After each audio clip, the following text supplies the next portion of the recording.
कि अगर आप मरी में हैं, वहाँ बर्फबारी हो रही है और आपको बुखार हो गया, आप बाहर नहीं जा सकते, आपके पास पैनाडॉल नहीं है, दवाई नहीं है, तो टेम्परेचर हो गया है, तो क्या करेंगे? अस्सलाम वालेकुम, welcome to my YouTube channel doctor फाई। उम्मीद करता हूँ आप सब लोग खैर व आफियत से होंगे। अच्छा, आज जो मेरी वीडियो है वो उन माओं के लिए है जो घर में छोटे बच्चों का ख्याल रखती हैं। स्पेशली आज थोड़ी कुछ मिसकंसेप्शंस दूर होंगी, कुछ मिथ्स हैं और कुछ होम रेमेडीज़ हैं, छोटे छोटे जो मसले घर में बच्चों को लेके उनको फेस करने पड़ते हैं। आई होप कि आज की जो वीडियो है उसमें उनकी काफ़ी सारी चीज़ें क्लियर हो जाएंगी। So let's begin. अभी गर्मी है, आपको पता है, तो काफ़ी सारी माएँ बच्चों को ले आती हैं, ये डॉक्टर साहब सारा दिन इन्हों बुखार रहता है। और एक्चुअली जब वो थर्मामीटर पे हम चेक करते हैं तो वो बुखार नहीं होता, क्योंकि गर्मी है और बॉडी में हीट रेगुलेटर्स होते हैं, तो बॉडी जो है मुख्तलिफ पार्ट्स जो हैं वो गर्म, ख़ास तौर पे जो सर है वो गर्म होगा, लेकिन इट डजेंट मीन कि वो फीवर है। तो माएँ फिर आ जाती हैं, जी डॉक्टर साहब इन्हें बुखार है, बज़िद हो जाती हैं। तो फिर हम उनको समझाते हैं कि बुखार नहीं है, गर्मी है। अब हम अपनी बॉडी को भी टच करेंगे तो इट्स हॉट। तो पहली तो बात ये है, इसको आपने लाइट लेना है। गर्मियों में बच्चे थोड़े गर्म होते हैं, और वैसे भी जो बहुत छोटे बच्चे होते हैं, न्यू बॉर्न होते हैं, उनका नॉर्मल टेम्परेचर बड़े लोगों से वैसे ही अप होता है। उनका हार्ट रेट जो है वो भी ज़्यादा होता है एडल्ट से, और उनका जो body temperature, normal body temperature है, वो थोड़ा सा रूटीन से अप होता है। So this thing should be clear कि ये कोई परेशानी वाली बात नहीं है। और मैं हमेशा सजेस्ट करता हूँ अपने पेशेंट्स को, अटेंडेंट्स को, कि घर में हमेशा थर्मामीटर आपके पास होना चाहिए।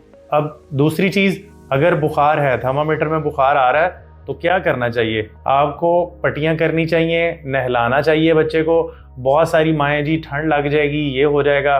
तो मैं बहुत स्टूडेंट्स को भी यही बताता हूँ। मैं I was teaching some allied health science students, तो मैं उनको भी बहुत इस तरह मैं उनसे सवाल करता था कि अगर आप मरी में हैं, वहाँ बर्फबारी हो रही है और आपको बुखार हो गया, आप बाहर नहीं जा सकते, आपके पास पैनाडॉल नहीं है, दवाई नहीं है, तो टेम्परेचर हो गया है, तो क्या करेंगे? तो कुछ बच्चे तो बता देते थे, लेकिन majority of them they were not aware कि कुछ भी हो जाए, जितनी भी ठंड होगी, आपको पट्टियाँ करनी पड़ेंगी, नॉर्मल जो वाटर होगा उससे नहलाना पड़ेगा। इसी तरह आपने देखा होगा कि म्यू में जब भी हम एमरजेंसी में जाते हैं, पीड्स की एमरजेंसी में चले जाएं, या इवन टीचिंग हॉस्पिटल शादरा में चले जाएं, दिसंबर में भी हमने देखा है कि बच्चों को जो पीडियाट्रिशियंस हैं वो यही सजेस्ट करते हैं और बच्चों को टैप के नीचे या शावर के नीचे खड़ा किया होता है। तो टेम्परेचर में, बुखार में पट्टियाँ जो हैं वो मस्ट हैं, शावर इज़ अ मस्ट। कुछ भी हो जाए, कोई ठंड नहीं लगती, कोई छाती नहीं ख़राब होती, ये एक मिसकंसेप्शन दूर कर दें। Then the third one is milk. जो बच्चा पैदा होता है ना, उसके लिए सबसे जो इम्पॉर्टेंट चीज़ है वो तो है माँ का दूध। माँ का दूध, इसका कोई नेमल बदल नहीं है।